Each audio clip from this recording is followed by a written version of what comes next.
Hey everyone, Scott here to discuss Rushmore, starring Jason Schwartzman, Bill Murray, Olivia Williams, Brian Cox, and Mason Gamble, and directed by Wes Anderson. Now, I don't remember hearing too much about this movie, except for it's a Wes Anderson film and I'm curious about it. So let's get into it.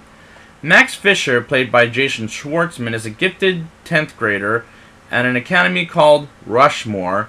And I like the character, but I don't mind the actor for how he acts in this movie, in movies including I Heart Huckabees, for example. Bill Murray as Mr. Bloom, or Blum, or something like that. I think it's Bloom now I think about it, who's the father of Max's classmates, who I can't remember the names of, but he's wealthy, meaning a rich man, therefore he owns his own company. Anderson does a good job of portraying a 10th grader and his adventures of good comedy. Max's father owns a barber shop that I think is charming, and I really like those scenes. Max, as well as the audience, gets introduced to Miss Cross, played by Olivia Williams, who I like in this movie as a love interest, when even though she's around 20 years older than he is. But I really like the performance of Miss Williams. Mr. Bloom offers Max a job, and Max at first declines, but suddenly he needs the money to buy Miss Cross's classroom fish, because she had a couple of dead fish, and he gets a few of them. And I like how Max is doing something nice for the classroom.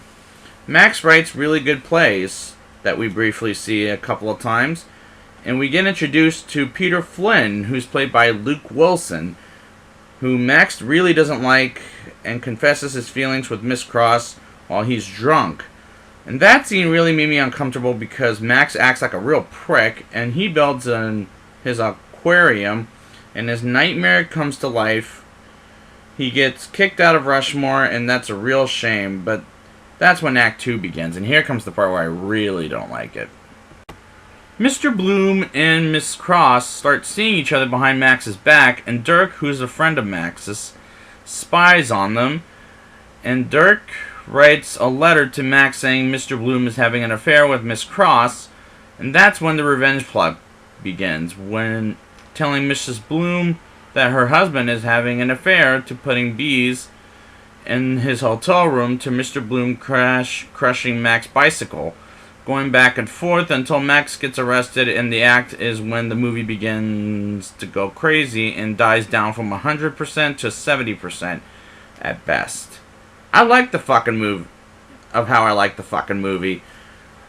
We pick up in November. Max gets a job with his father at the barbershop. Meanwhile, in December, Dirk comes to the barbershop to give Max a Christmas present, which is a Swiss Army knife, and the Rushmore principal is in the hospital, who's played by Brian Cox. And Max and Mr. Bloom forgive each other, and that's when it becomes an 80% for me, and Max gets Miss Cross's forgiveness and becomes friends again.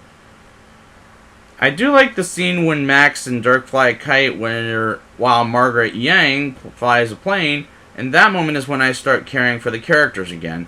The first time was the whole first act. Max gets very rude to Peter Flynn until Max gets very rude to Peter Flynn, and that's when it all went to hell, and that is when the final act begins, and I care for the characters again.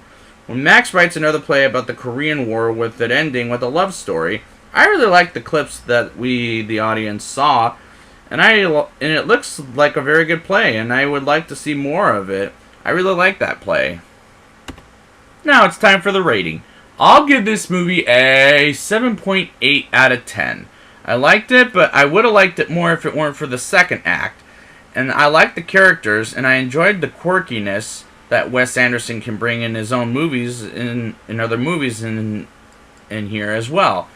So I would like to thank you guys for joining me, and next week I will be back with the World Tenenbaums. And until next time, I'm Quirky!